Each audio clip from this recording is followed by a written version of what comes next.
Good morning, beloved of God. Right where you are at this moment, the light of Spirit shines through you. Infinitely loved by God, you are the light of the world. I'm Alice, and I welcome you to our Unity Spiritual Center of Waco online service this morning. Thank you for joining us today. We love you, we bless you, and we behold the Christ in you. Now let us say together our vision and mission statements. As you know, you'll be muted, but please say them with me. Our vision: to awaken an awareness of spirit in our lives through modern application of ancient wisdom. And our mission: to raise consciousness, transform lives, heal the planet, one person at a time, beginning with me. And the daily word for today is on freedom. There are many ways to feel free. I may work hard to become financially free. I may plan trips so I can freely explore the world. I may commit to learning for intellectual freedom or exercise my body for greater freedom of movement. Even as I do my work in the world to know freedom, I remember that I am always free at the level of spirit. No situation or circumstance has power over me. Every day and in every area of my life, I live from my divine nature, where I am wholly and completely free. Through my inner powers of understanding and faith, I recognize and embrace empowering beliefs. My spiritual gifts of strength and release keep me on course and help me free myself from habits that derail my spiritual growth. Through God within, I am grateful to be free. And from Galatians 5:1, for freedom, Christ has set us free. And the affirmation for today, which I'll say first, and then let us all repeat it together. In thought, word, and action, I celebrate my freedom. In thought, word, and action, I celebrate my freedom.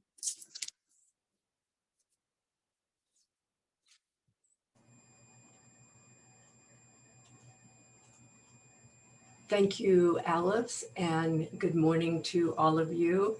It is a pleasure to welcome you to Unity Spiritual Center's last Zoom meeting before we get back into the church next week. We're pretty excited about that. Together, we affirm and celebrate our unity, our oneness with each other, our oneness with all that is, and our oneness in God.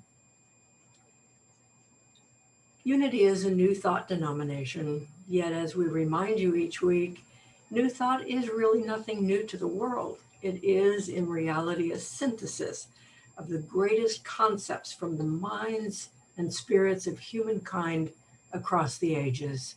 The laws of Moses, the love of Christ, the ethics of Buddha, the morals of Confucius, the 5 pillars of Islam, and the deep spiritual realization of the Hindus all find an exalted place in the philosophy of unity.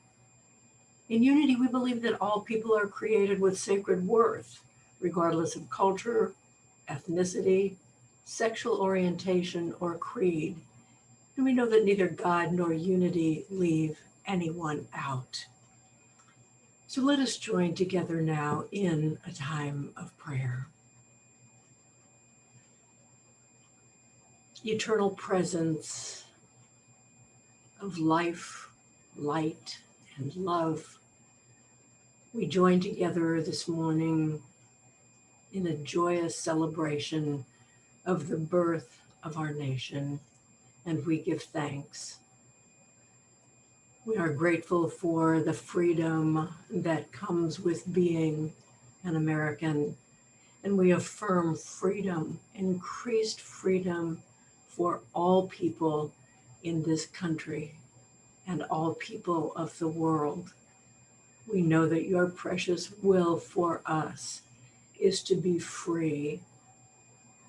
as spiritual seekers at coming together of like mind, we know that freedom, life, liberty are sacred gifts that come from you.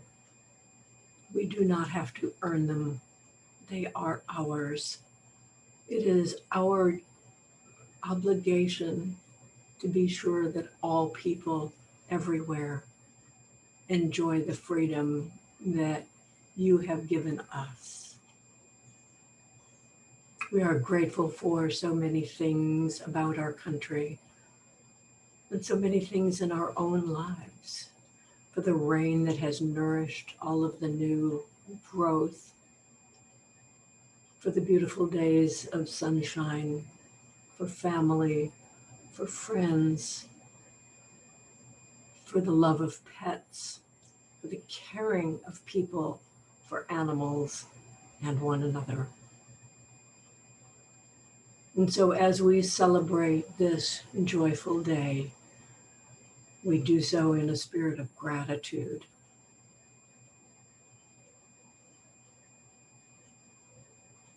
We allow ourselves to envision with great passion and great commitment the leaders of our country, the leaders of all countries of the world, and all people of the world, inspired by your divine presence within them, to feel the love in their hearts so that they may come together in a spirit of harmony and cooperation, so that the entire planet may experience freedom, love, peace, and joy. We hold in our hearts all who have asked for prayer, for healing, for health, for prosperity, for comfort and support, for divine order. And we affirm together that the right and perfect solution for each situation is unfolding right here and right now. And we give thanks. We remember that when the disciples asked Jesus, "Lord, how shall we pray?"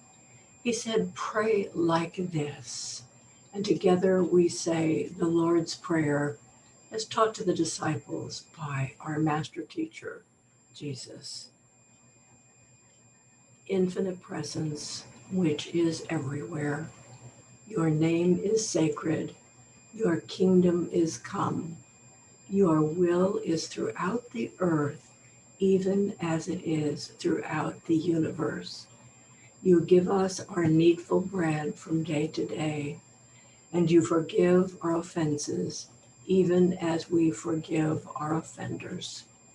You let us not enter into materialism, but you separate us from error, because yours are the kingdom, the power, the song, and the praise, from all ages, throughout all ages, sealed in faith, trust, and truth. Each of us is the light and love of God, spiritual beings having a human experience. You are God's beloved, and we embrace you today.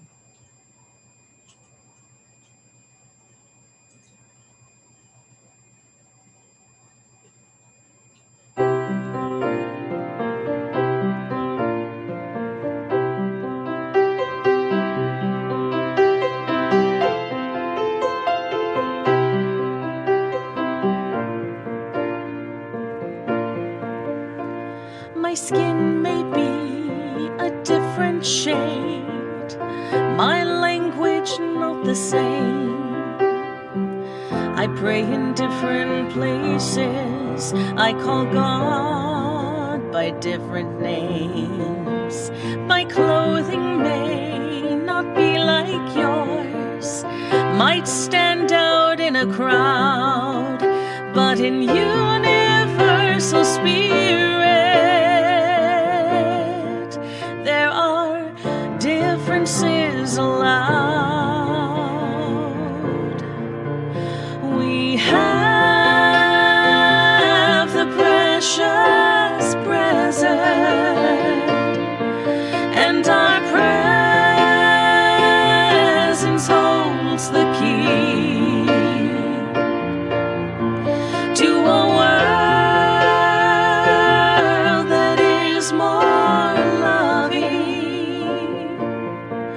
as we share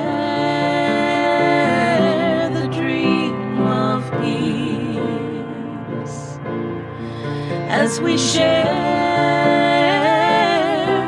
the dream of peace.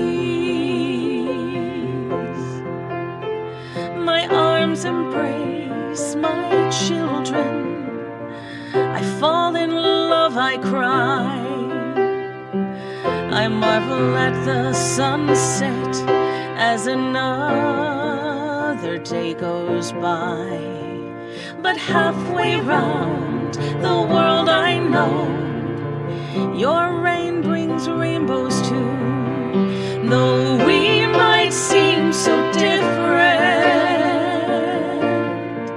I am just the same as you.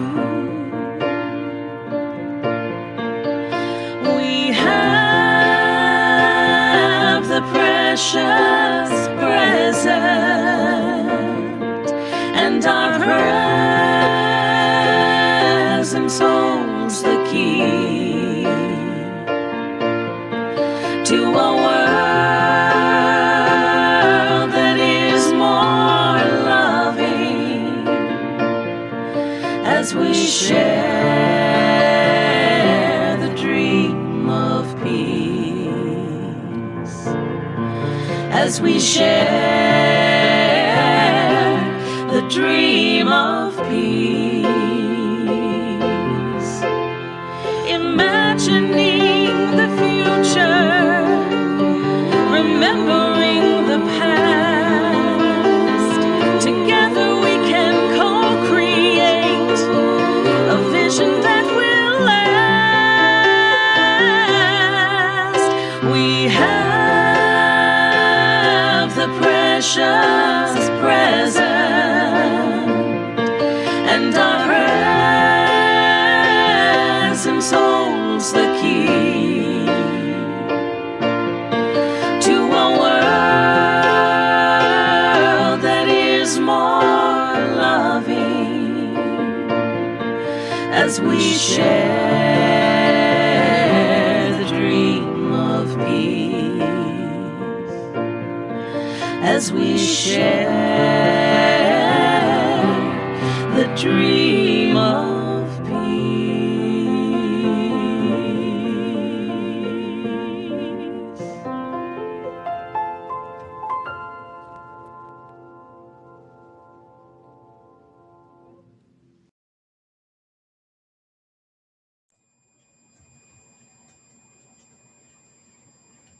I had listened to that, or actually watched the video last night when Lucinda sent it to us, and I sent her an email back telling her that I thought that her voice or voices actually sounded particularly spectacular on that video. And I just loved it. She does an incredible job. She really does.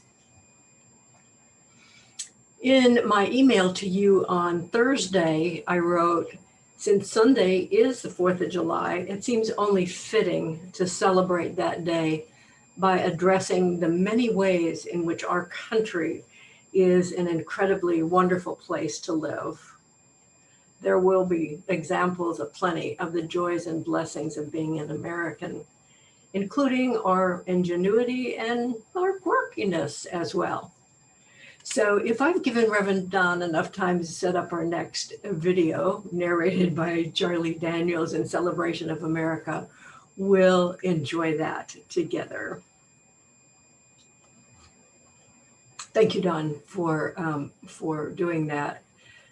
America is indeed a great geographical diversity, and we can see it in the lovely pictures and places from north, south, east, and west over this land. And I'm sure many of you have seen many of those sites that were depicted.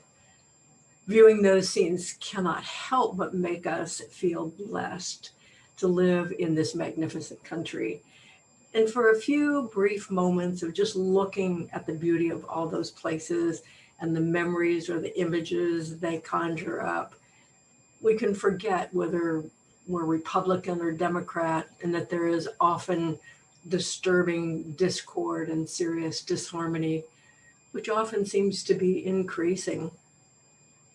Yet perhaps it's often been in times of greatest adversity that we have come together and stood as one nation, one people, one purpose to preserve our freedom. And it's not that we just want freedom for our own country, because we send those wishes out to everyone, everywhere. We can think back to World War I and World War II and remember how valiantly our armed forces fought to maintain freedom in the world. And speaking of World War II, many of you were present in 2012 when Karen's dad, Karen Mullen's dad, Al Essig, passed away, and we held his funeral at the church. Because Al had been a prisoner of war during the Second World War, he was afforded a full military honor, both here and here being at the church, and at the cemetery. And there was a flag-draped casket, a 21-gun salute, the playing of taps, and the ceremonial folding of the flag, which was presented to Rosemarie, his widow and Karen's mom. No one who attended could help but be moved by the solemnity and pageantry and that enormous honor being paid to that wonderful man. Truth be told, I was particularly moved when at the closing of the casket, two soldiers in full military uniform stood ramrod straight at the head and the foot of the casket and gave one final slow salute. As you can see, I'm still touched by all of that. Perhaps you know that I was an Army brat, so I am still moved by military pageantry. When I was in high school, in an American high school in Germany, my parents' best friends were Edie and Blair Ford, also career military, who had a son, Bill, attending West Point. During my last year of high school, my dad was stationed at West Point, and we often watched the Corps of Cadets march as a body of then 2,400 on the Academy parade field, a truly moving sight. As a gesture of kindness, when I graduated from high school, Bill gave me this silver bracelet. I don't know if you can see it or not. And some of you have asked me about it. I wear it all of the time. It says USMA, United States Military Academy. Interestingly, a year later, Bill and I fell in love and were married for 14 years. So I was also a military wife, including during Bill's 2 tours of Vietnam. Obviously, for many years, I have been steeped in patriotism. Since those Army days, I think I've been able to look at many things about our country and sometimes disagree with them from my own internal set of values. And yet, having said that, I have been, am now, and always will be proud to be an American. There is no place I would rather be. Quoting Catherine Zeta-Jones, America is not perfect, but it's much better than anywhere else in the world. And I couldn't agree more. By the way, did you know that volunteering has been a uniquely American value and activity? People in other countries don't volunteer the way we do.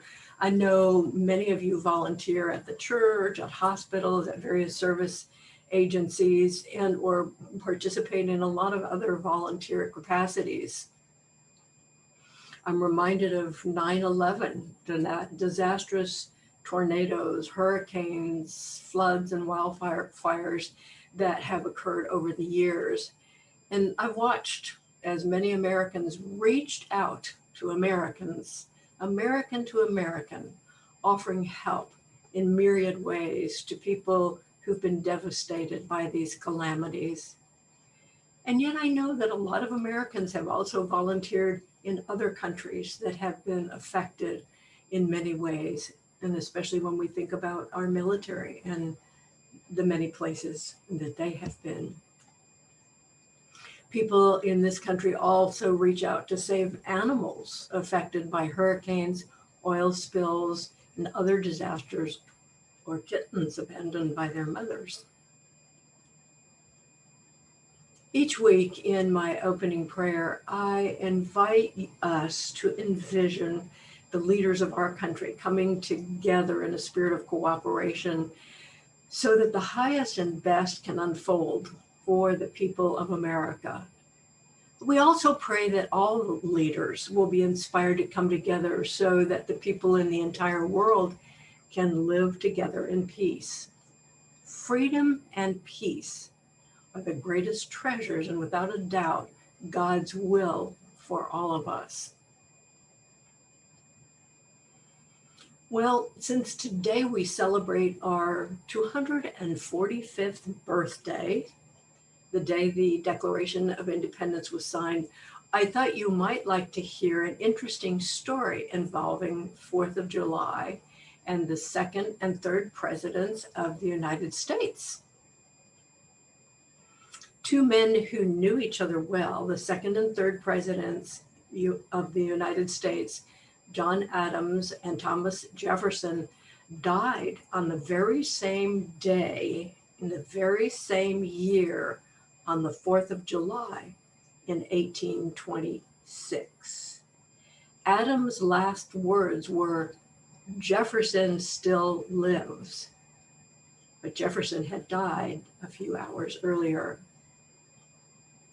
Interestingly, the fifth president, James Monroe, also died on the 4th of July in 1831. Americans have always been known for their ingenuity and for their can-do spirit. So I'll share a story which confirms that very well. The Chicago expedition needed to have some spectacular monument. A 34-year-old American bridge builder named George had an idea. But some of the nation's leading engineers insisted his dream was preposterous and unsafe. So George had to convince them one by one of his technical knowledge.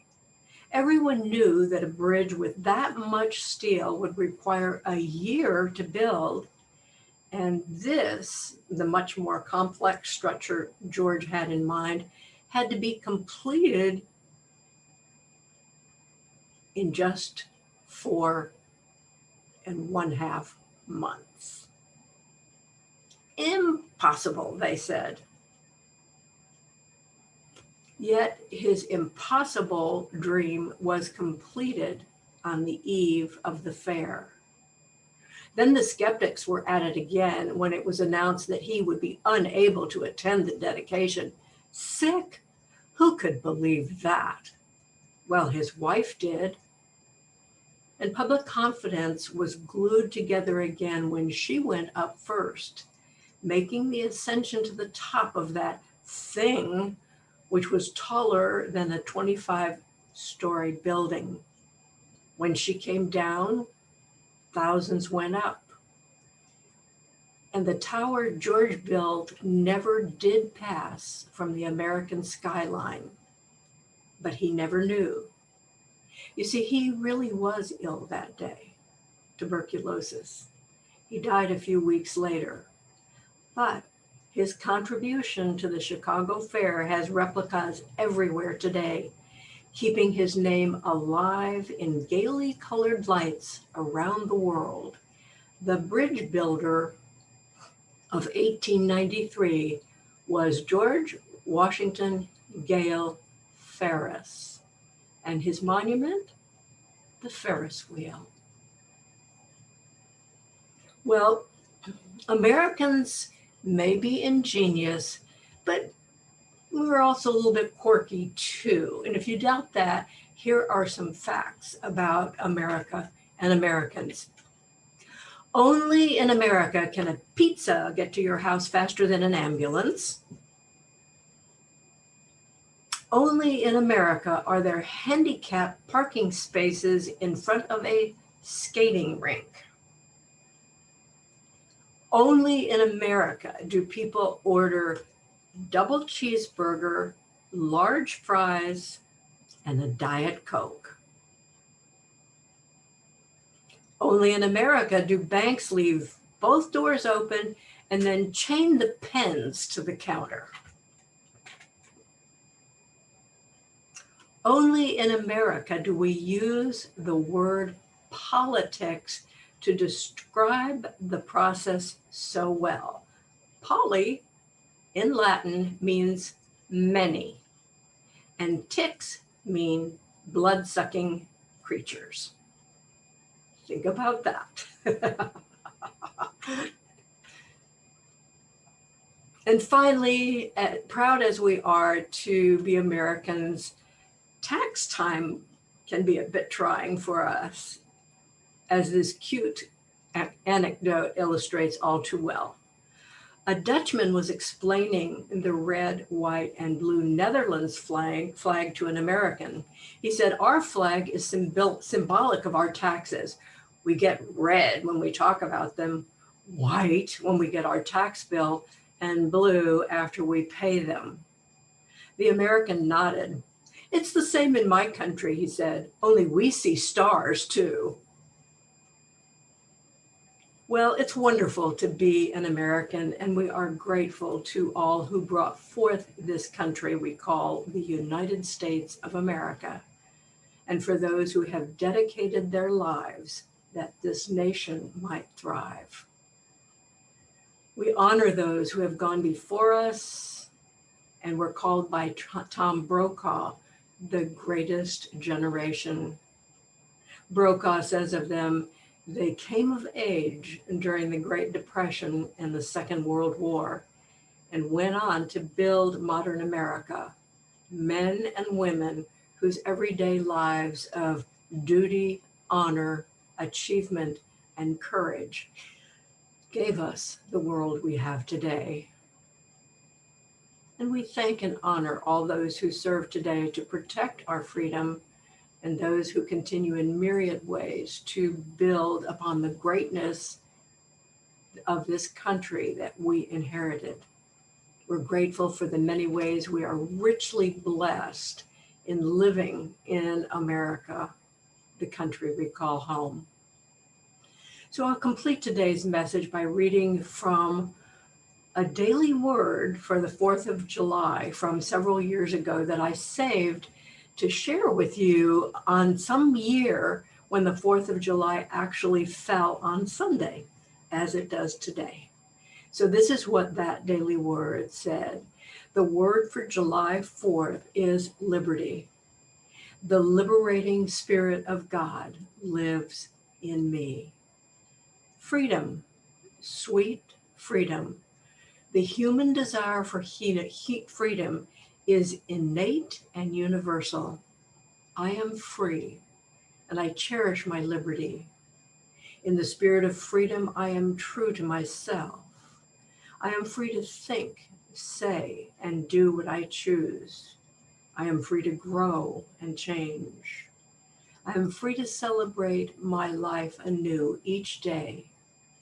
I celebrate my freedom to pray and worship as I choose, to fulfill my dreams, to express the Spirit of God within me in my own unique way. I recognize that with freedom comes a sacred responsibility. I stay attuned to the wisdom of my soul, turning within to deepen my understanding of God, myself, and others. The same liberty I cherish in my life, I also uphold for others. The liberating Spirit of God lives with us, within us all. And from the book of James, chapter 1, verse 25, those who look into the perfect law, the law of liberty, will be blessed in their doing. So let's take those thoughts now into a time of meditation. And as always, I invite you to become comfortable where you are seated, to allow yourself to relax, to drop your shoulders,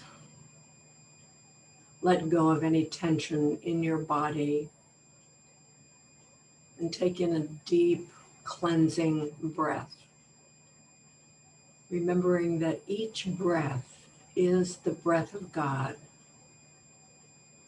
the breath of God that is our very life, moment to moment, day by day.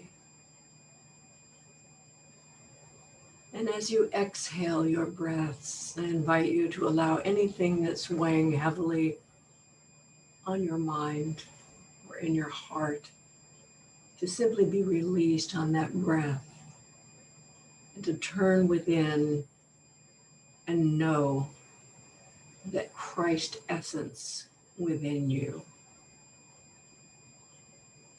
And so for the next few moments, I invite you to allow my words to be your words. As we come together this morning, how grateful we are. How grateful that in spite of everything that affected the world for over a year,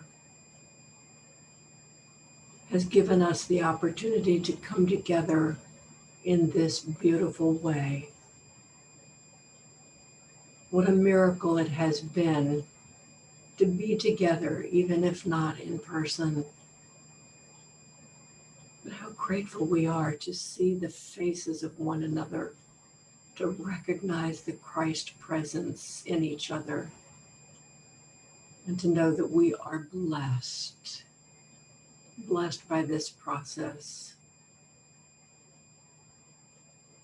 And we give thanks for having this opportunity for the last many months. And we look forward with joy to being together in person, to hugging one another, to laughing with one another, to being with one another, listening, sharing, enjoying. What a joy it is to be together in person. We know that each human being is an expression of God's divine presence. And yet we also know that humans long for the company of others, the touch, the smiles.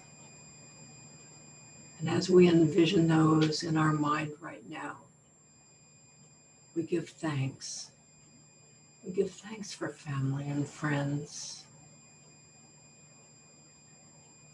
How beautiful it is to rest, feeling the presence of God within us, knowing that that same presence infills each and every one of us and all living things as an expression of God's divine presence, expressing in so many unique and wonderful ways. How grateful we are for this country.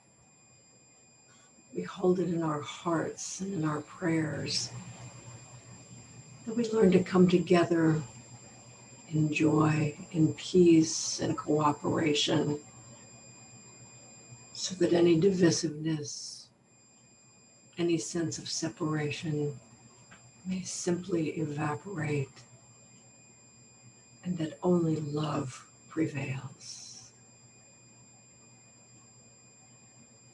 And so for the next few moments, let us sit in the silence and envision all people in this country, all over the world, smiling in joy, in peace, and togetherness. No strife, no tension, just love, peace, and joy in the silence.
And now, as we prepare to bring our awareness back to this time and this place, we allow ourselves to gently open our eyes, and give thanks for our lives, and for the love that infills each one of us, for the many ways in which we are abundantly blessed. And so it is, and so we let it be. Amen and amen.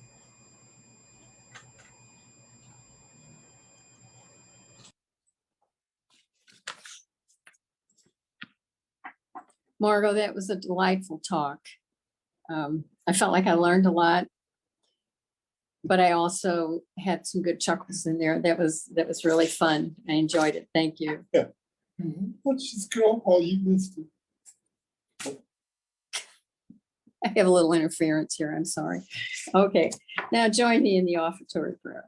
At this time, let's take a moment to allow ourselves to feel gratitude for our own prosperity in its many forms that comes to us through God, our instant, constant, and abundant source.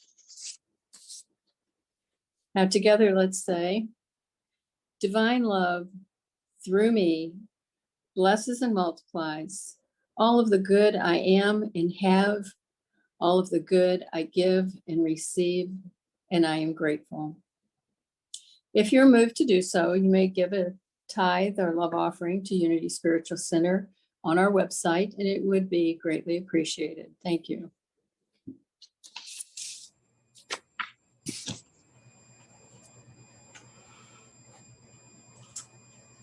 Okay, so we will conclude our service today, as we always do, with the prayer of protection and the peace song. So let us say now the prayer for protection. The light of God surrounds us. The love of God enfolds us. The power of God protects us. The presence of God watches over us. Wherever I am, God is, and all is well.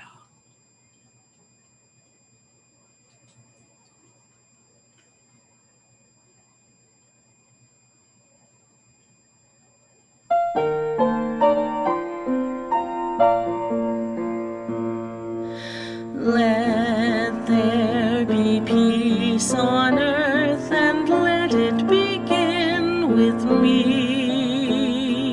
Let there be peace on earth, the peace that was meant to be, with God as creator, family all are we. Let us walk with each other in perfect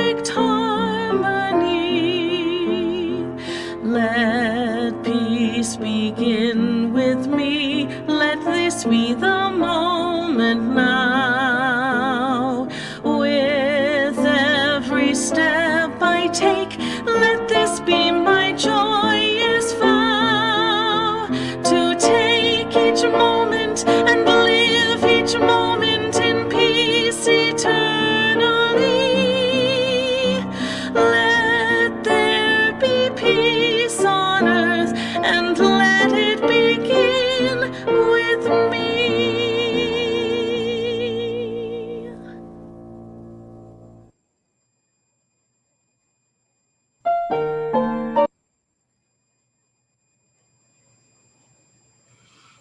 And so now, as we prepare to go forward to greet the rest of our day, we do so in gratitude, joy, and love. Let the church say amen. And maybe, Don, you might spend a couple of minutes talking about what's going to happen next week when we're in church.